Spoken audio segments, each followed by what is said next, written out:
Hold up, hold up, hold up. It's that boy G-Planz. Don't give a damn. He cooler than a fan. Walking real tall. Some say he's a man. Yeah, Now I go want to go say check this them out. too. You've been in the game for a while.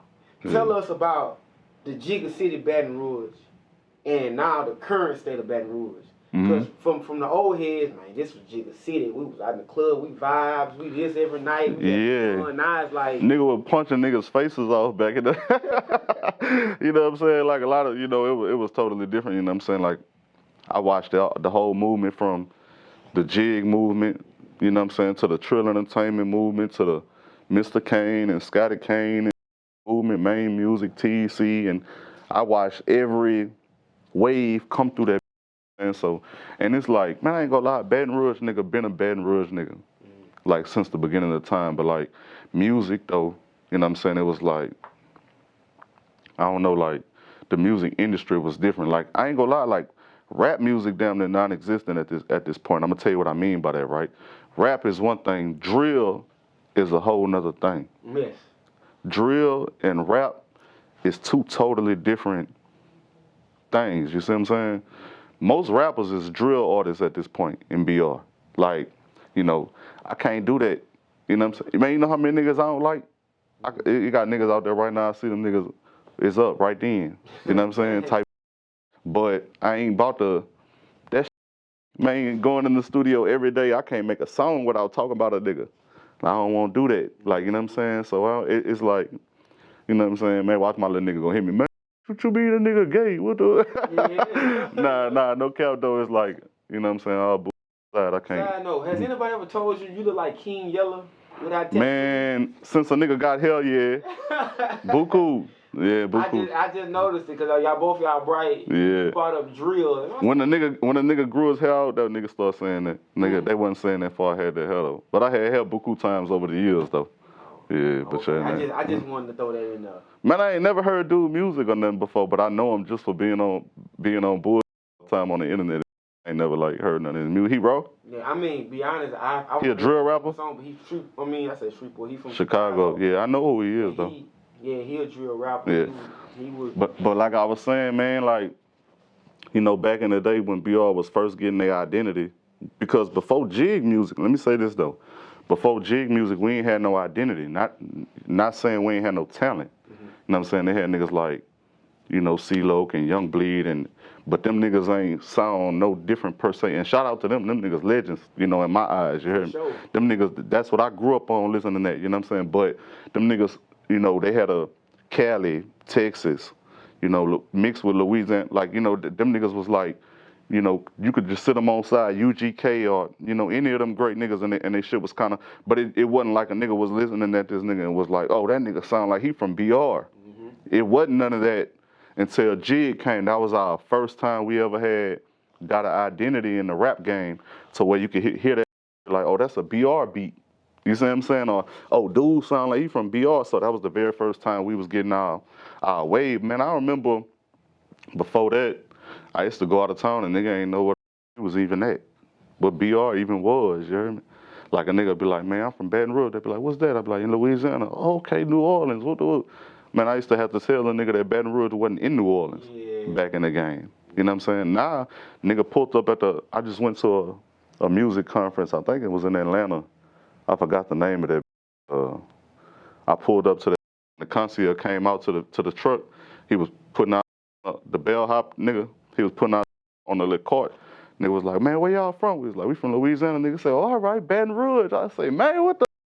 That wasn't happening back in the game. You see what I'm saying? Like that, like, so that's why I always respect what's going on, man. Them young niggas, they putting on, like, I respect it. You know what I'm saying? I respect it, like, I listen at that shit sometime, but I don't want to kill a nigga all the time. Like, you know what I mean? I want to say this too. I mean, of course, we did interviews years ago, but what's been resurfacing right now? Lil Handy been coming up a lot in my interviews. Yeah, that's great though.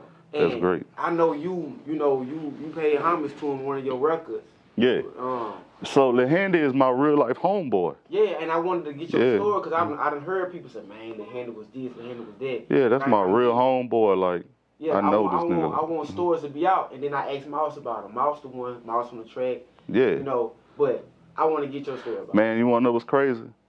I might have knew Lil Handy before Mouse knew Lil Handy. Like but we from Glen Oaks, that's why, like, you know what I'm saying? Man, I met Handy when I was like 10 or 11 years old, and it's so many niggas could vouch for this. Like, he used to record in my living room, like, so like let's just put it like, even Mouse, he used to come to the same living room that I'm talking about. I remember Mouse had a Casio keyboard. You heard me? A big ass silver Casio keyboard, and he used to make beats on that way back before a nigga was like making beats on computers and like that. But they used to be in the living room, like at my house, right there in the hood. That nigga Handy used to record. He was in a group called Bloodhounds, you know what I'm saying? I remember one day that came, and the very next day he came and had golds all across at one time. You hear me? Man, I've been knowing Handy like when that boy was hiding his tattoos from his mama, you know, type. I've been knowing that dude, you know what I'm saying? But man, Handy was a great nigga, man. That nigga was buku talented, you know what I'm saying? And he really like kicked the doors down, you know what I'm saying? I don't think it get spoke on enough. Like, for example, like, just think about the influence that a nigga like Mouse had on Baton Rouge, you know what I'm saying, music. You see what I'm saying? The impact that Mouse had. He like our Manny Fresh. For sure. You feel what I'm saying?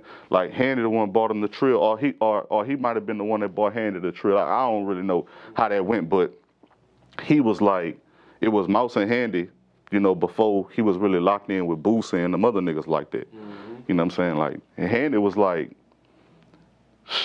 man, it's crazy. Man, I remember that boy Soulja Slim had called Handy. No. And, yeah, called him on a house phone. This was a long time ago like that.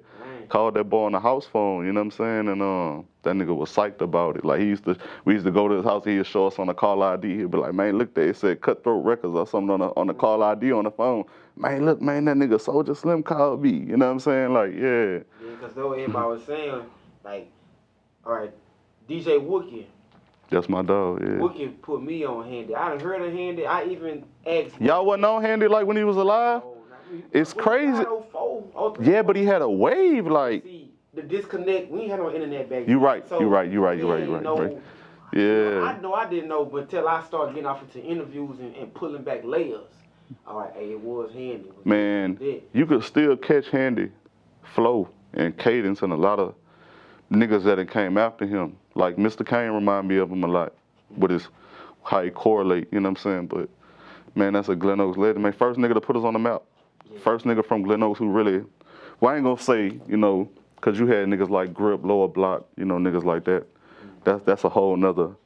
Man, you know, I ain't gonna lie, dog. I know Baton Rouge history. Like, I can make a movie. I can make a movie about that.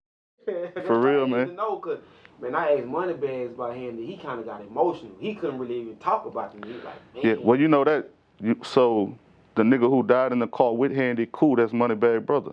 Oh, that's what. Oh, yeah. Yeah. And see, he really close tied in with the whole, you know, all of that will transpire. That's his brother lost his life. You know what I'm saying? As well, man. Shout out to Cool.